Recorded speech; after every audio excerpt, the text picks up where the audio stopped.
Good. How do I didn't even choose that. That was just Was that just the default? that was the default landscape.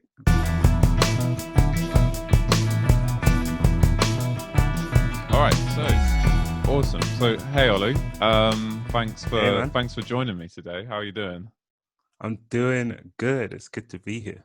Yeah, thanks for like we were saying, just sort of squeezing into your schedule at the moment and doing Yeah, my lunch break. lunch break. um, so first of all, I just thought to start with just quickly touch on how we know each other. We Mm, met through a program run by Knowle West Media Centre in Bristol called the Mail Room, which looked at like masculinity and creativity, which is elements of hopefully what we will talk about today. And we also last year briefly collaborated on a release that you did for one of your singles. yes, that was really Um, really cool.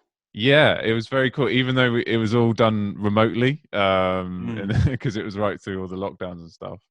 yeah. Um, but yeah, how have you found those?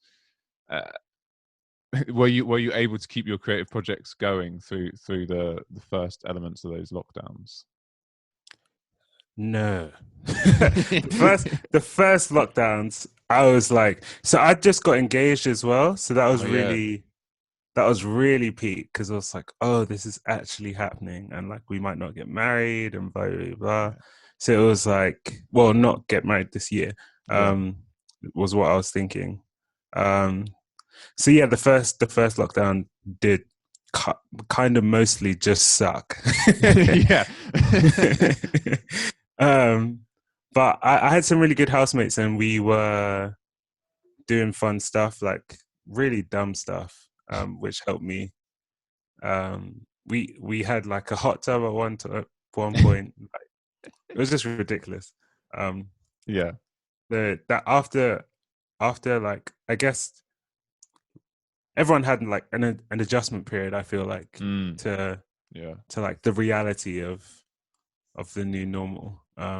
Yeah. And then I did get right back into making stuff. Yeah. That's Well, that's right around the time that we made our song, I think. yeah. I mean, I feel like I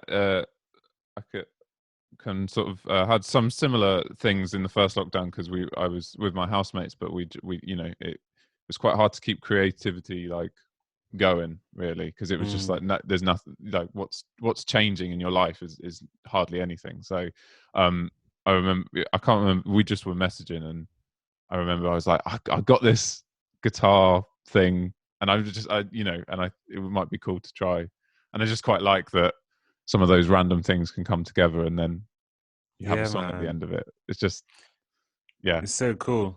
I think it's fun when you focus on the fun, if that Yeah. makes sense. Yeah. Well, that actually one of the things I gonna ask people I'm talking to on this series, but talking to sort of about fun and creativity. So you're a musician, you're a photographer, you've worked with Rising Arts Agency, so like all these like cool great projects. Um, and my question is, what gives you the most joy from your creativity or what you do in those projects? Mm. That's a really good question, Jack. I think I'm still figuring that out. I know that like expressing like peace and love and um my own introspection and like faith journey are some of the things that I most enjoy sharing. And ideas of like identity and stuff as well. When I can communicate that in a way that resonates with other people, that's like when I get my most joy, I think. But in terms of that being a tangible thing, it's still very like, I don't Yeah, know. yeah. Yeah. Because had you done a photography project? I think I saw maybe on Instagram or something, but it was about identity and Yeah. Yeah. I how did think how that's was like, sorry, go on. no, sorry, I was going to say how did that come about? And yeah, what was sort of the thoughts and stuff behind that? Um, that came about because of university, and back when I was in, it was really helpful to have briefs and like deadlines, um, for for the projects that felt very personal still, because they asked us to make some images about identity. And at first I was just going to do like my name and like who I am. And I realized how much that experience was like shared. Yeah. So I invited other people to take similar portraits, and then it snowballed, and like there was loads of people who got involved, um and then BBC and whatever. But like, it was the thing about that. After all the hype, after all the like commissions and cool stuff that happened as a result of the project, the main thing that I hold on to now is the feeling that I had when I was in the studio Yeah. of like those conversations. And it's genuinely like that matters way more to me Mm. than all the stuff that happened. Like, Yeah. yeah, I think it's very easy because after that, I feel like I kind of I'm still kind of there. Like I'm still kind of stuck in this, not being able to make a project with similar feeling, Mm.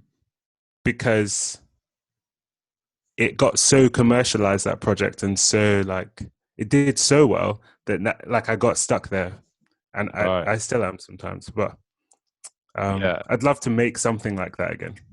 Yeah. And well, because I was going to say then, how does that like translate over into what you do musically? Because I did see like some YouTube videos that you had done, and Yeah, also you've talked kind of on your different Instagram accounts just about your relationship with social media or how you promote yourself and the kind it can. And I think that like every time loads of artists and loads of people doing creative stuff have that battle of like you need to put yourself out there, you need to get people to watch, like, share, all those kind of things, but at the same time there's kind of a purity to like just creating and making and all that sort of stuff, and there's kind of like a conflict between those two things. And yeah, there really how have you is. found that?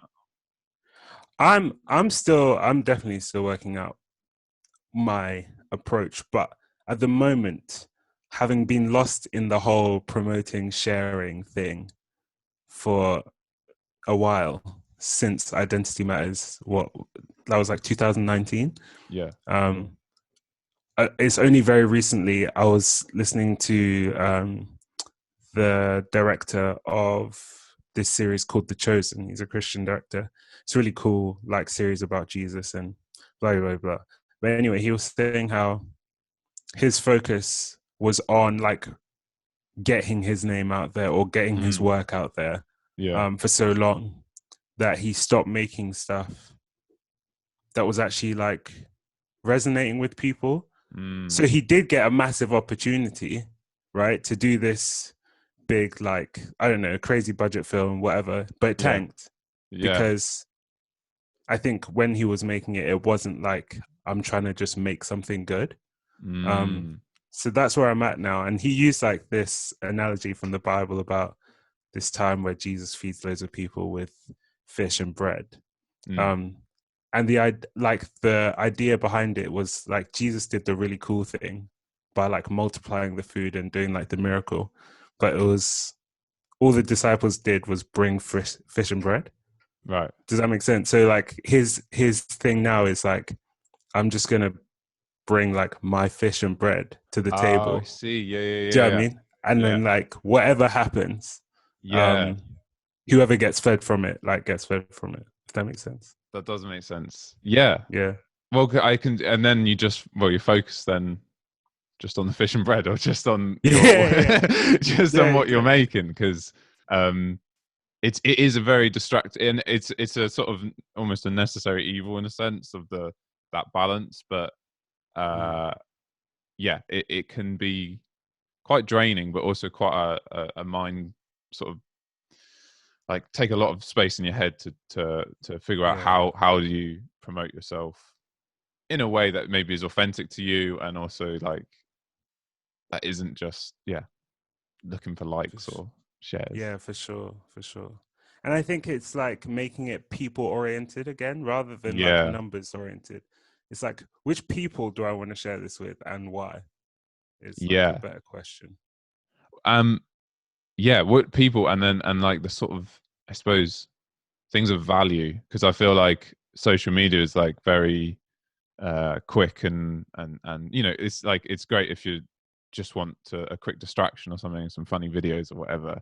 But then and then but that it's all mixed in one pot. It's like there's the funny videos, and then there's like someone's albums dropping out, and then there's someone's released a new photography Yeah, thing or whatever it is, and it's just um it's noisy, man.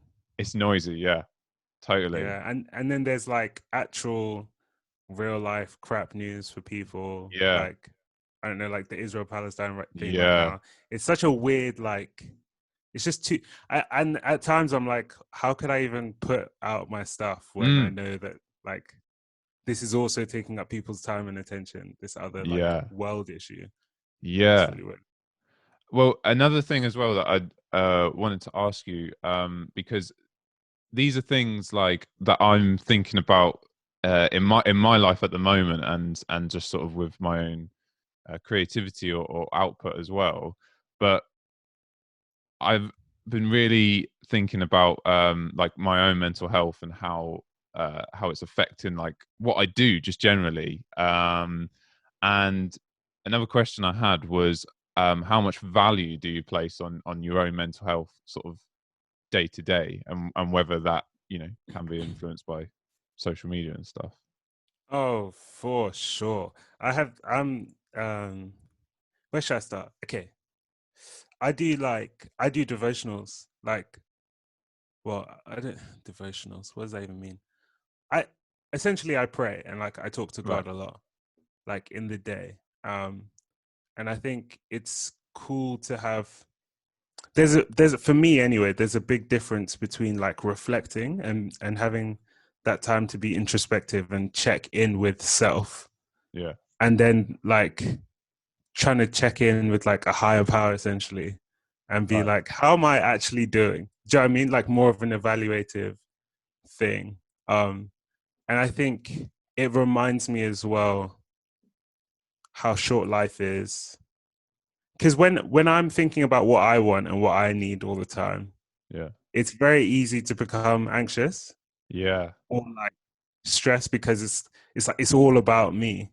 But then when I'm talking to God and stuff, it's more questions like how can I serve? Like where could I love better? And Right. Mm. how could I embrace peace more? And those kinds of questions. Do you know what I mean? And Yeah.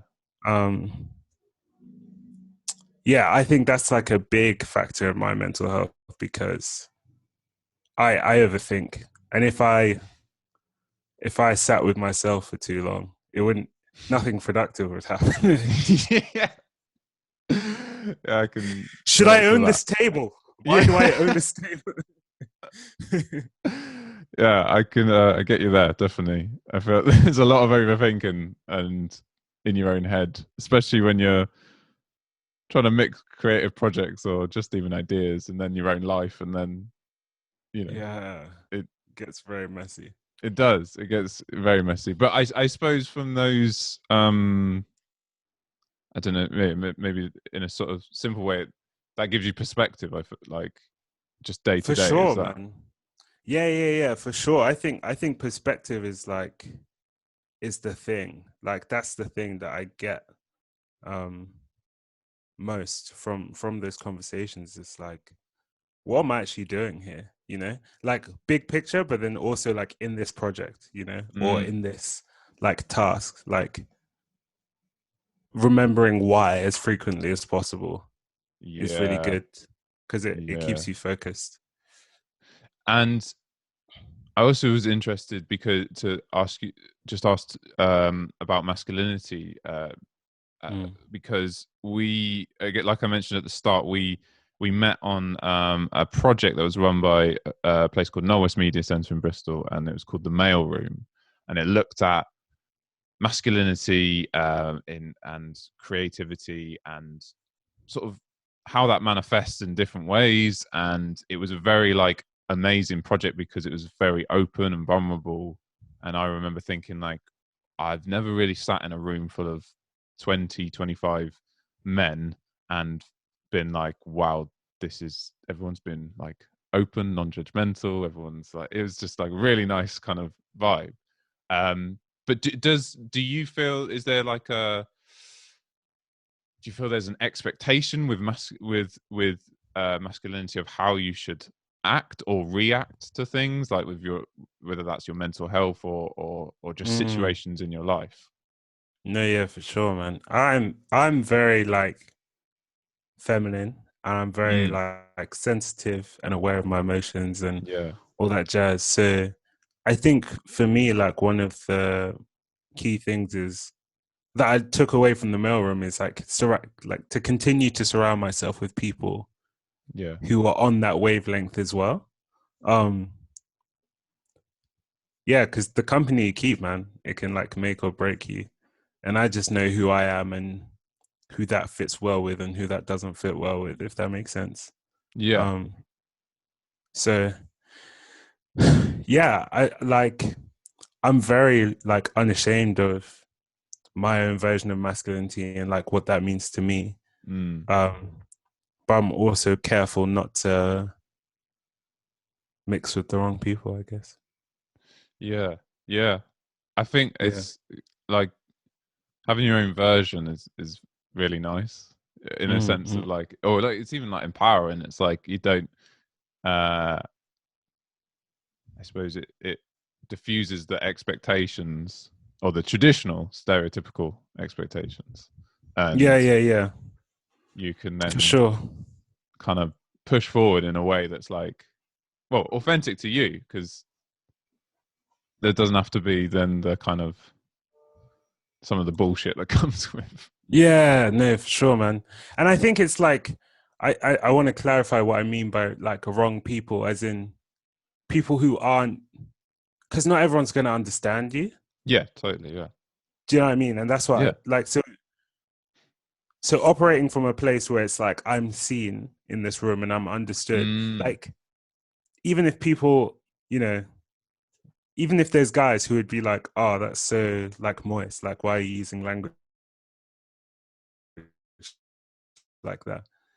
They and do their own version of masculinity. They still have a tribe. Like, they still have a group of people who are like, "Yeah, we all see and understand each other, even if Yeah. it's not vocalized." Do you know what I mean? Yeah. So Yeah.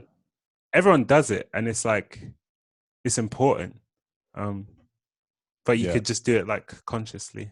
And it also doesn't mean you can't be friends with people who are different to you. Sorry. But it's just like, yeah. I think it's just important not to exist in a space where you're always explaining yourself or Yeah. like always trying to justify your actions and, you know. Yeah. That's a really nice way of putting it. That's like, because that makes me think of like even or in school or something, or times like ages ago, and you feel like you do have to, you're justifying why you react like that or why you act like, you know. Yeah, I really like that way of putting it. Thanks, man.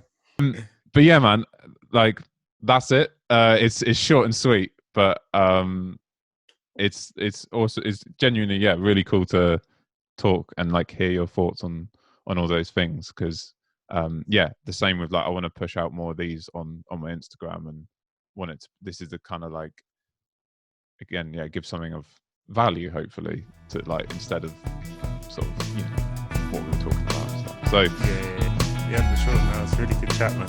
Yeah, man. For having me.